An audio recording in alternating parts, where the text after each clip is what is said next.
ქალები ღვინის ინდუსტრიაში ასოციაციის წევრები პოლონეთში მიემგზავრებიან 3 და 4 დეკემბერს ქალაქი კრაკოვი 20 ქართველი მეღვინე ქალის მიერ წარმოებული პროდუქციის გამოფენას უმასპინძლებს. გაიმართება ღვინის დეგუსტაცია, ღონისძიებას პოლონელი სომელიეები და ბლოგერებიც დაესწრებიან.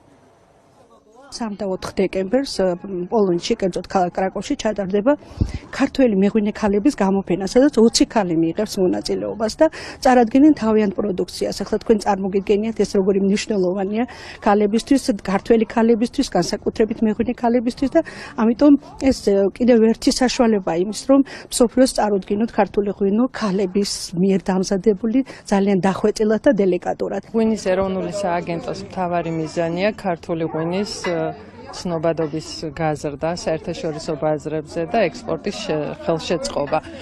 შესაბამისად, ჩვენ მაქსიმალურად ვცდილობთ, რომ დავეხმაროთ მეღვინეებს ამ საკითხში. ძირითადად მამაკაცები დომინირებენ ამ სფეროში და ამ ბოლო პერიოდში, ბოლო წლების მანძილზე ქალებმაც გამოიჩინეს თავი.